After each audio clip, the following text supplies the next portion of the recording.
নমস্কার বন্ধুরা, আমি সুমনা চলে এসেছি একটা নতুন রেসিপি নিয়ে।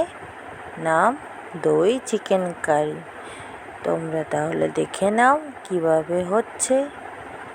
চলো দেখে নেওয়া যাক। প্রথমে আমরা ম্যারিনেট করে রেখেছি 500 গ্রাম মাংসকে। 1 টেবিল চামচ লঙ্কা গুঁড়ো, 1 টেবিল চামচ হলুদ গুঁড়ো, 4 টেবিল চামচ সর্ষের তেল দিয়ে ভালো করে ম্যারিনেট করে রেখেছি মাংসটাকে ভালো করে ধুয়ে। তার মধ্যে দিয়ে দিয়েছিলাম একটু 1 চা চামচ নুন। তো এখানে মাংস করার জন্য 3টে বড় সাইজের আলুকে নিয়ে 4 টুকরো করে কেটে রেখেছি বড় করে। 2টো টমেটো কেটে নিয়েছি, 4টে কাঁচা লঙ্কা চিড়ে রেখেছি। এখানে 200 গ্রাম পেঁয়াজ কুচি নিয়েছি। প্রথমে গ্যাস ওভেন জ্বালিয়ে একটা কড়া বসিয়ে দিয়েছি। তাতে 2 কাপ মতন তেল দিয়ে দিয়েছি। সর্ষের তেল ব্যবহার করছি আমরা।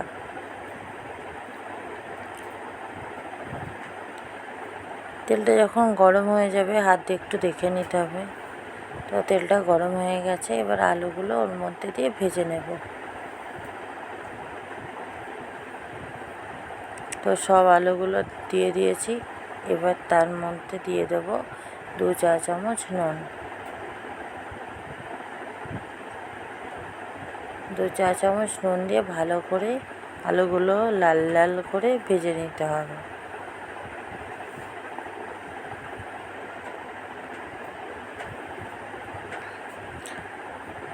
তো লাল লাল করে আমাদের ভাজা হয়ে গেছে।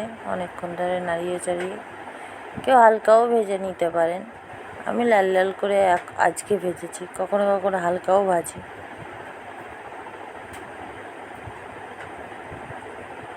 তারপরে একটা ফোড়ন রেডি করে নিয়েছি আলুগুলো তুলে মাংস করার জন্য।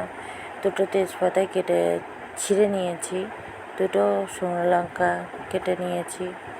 তারপরে 1 চা চামচ 5 ফোড়ন দিয়ে দিয়েছি।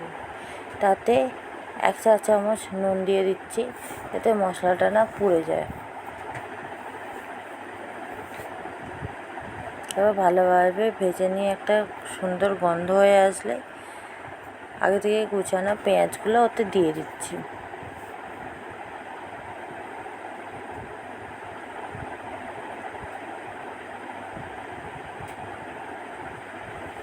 তারপর পেঁয়াজের ওপরে 2 চা চামচ নুন দিয়ে দিচ্ছি।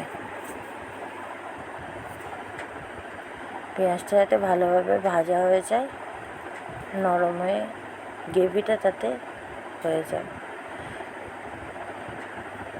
তারপরে একটু বাদামি বর্ণ করে ভেজে নিতে হবে। যেই বাদামি বর্ণ একটু হয়ে আসবে, তার মধ্যে দিয়ে দিচ্ছি আমরা 1 টেবিল চামচ থেকে হাফ টেবিল চামচ, মানে 1.5 টেবিল চামচ মতন রসুন দিয়ে ভালো করে ভাজিয়ে নিতে হবে।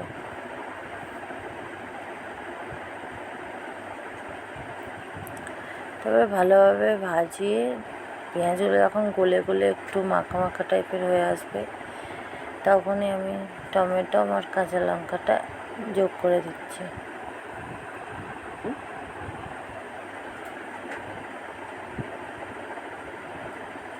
এবার যাতে টমেটোটা আরও ভালো করে গুলে যায়, তার জন্য 2 চা চামচ নুন দিয়ে দিলাম।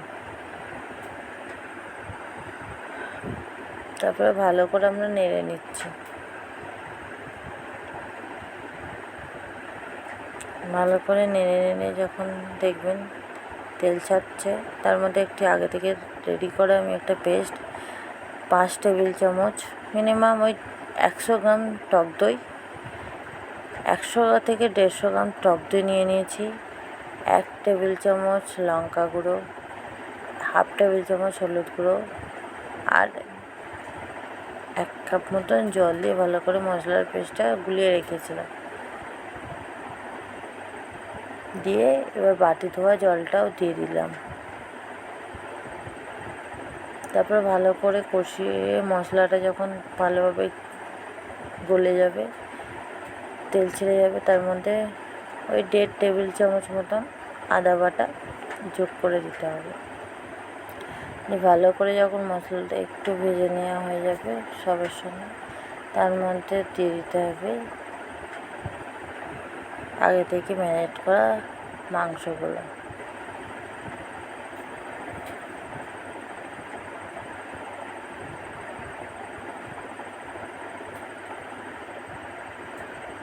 তারপরে মাংসগুলোকে ভালোভাবে কষিয়ে নিতে হবে।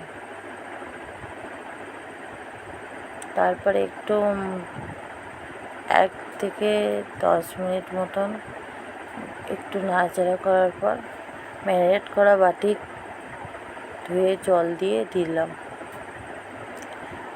তারপরে আলুটাকে অ্যাড করে দিলাম।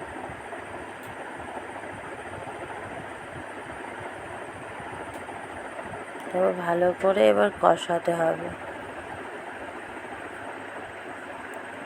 তার মাঝে যখন তেল ছাড়ছে দেখতেই পাচ্ছেন, তার মানে বুঝে নিতে হবে কষানো হয়ে গেছে। এবার আস্তে আস্তে একটু জল যোগ করে দিতে হবে যাতে আলুগুলো ভালোভাবে সেদ্ধ হয়ে যায়।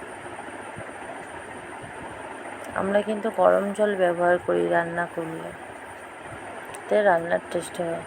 এবার চাপা দিয়ে রাখতে হবে, এবার চাপা দিয়ে কষিয়ে নিতে হবে এবং মাঝে একবার দেখে নিতে হবে নুন ঝাল ঠিক আছে কিনা। এবারে ভালোভাবে নাড়িয়ে চাড়িয়ে নিয়ে নিতে হবে। তারপরে এবার রান্নাটা আমাদের কমপ্লিটই হয়ে গেছে। সব কিছু আলু ফালু ঘেঁটে নিয়েছি যাতে গ্রেভিটা ভালো। তারপরে ওর মধ্যে দিয়ে দিচ্ছি 1 টেবিল চামচ গরম মশলা গুঁড়ো, 1/2 টেবিল চামচ মিট মশলা গুঁড়ো আর 1 চা চামচ নুন দিয়ে ভালো করে 1/2 কাপ জল দিয়ে গুলিয়ে নিয়ে রেখেছিলাম, সেইটাকে এবার লাস্টে যোগ করে দিচ্ছি। তার মধ্যে আবার একটু চিনি দিয়ে দিয়েছিলাম 1 চা চামচ চিনি দিয়ে দিয়েছিলাম। এই মশলা গরম মশলা আর মিট মশলা নুনের জলের পেস্টের মধ্যে, যাতে একটু ফ্লেভারটা ঠিকঠাক এসে যায়। দিয়ে ভালোভাবে একটু নাড়িয়ে চাড়িয়ে একটু ফুটিয়ে নিয়ে এবার নামিয়ে নিয়েছি। দেখতেই পাচ্ছেন আমাদের দই চিকেন কারি রেডি। তো আমাদের রান্নাটা ভালো লাগলে আমাদের পাশে থাকবেন। আমাদের রান্নাটা দেখার জন্য ধন্যবাদ।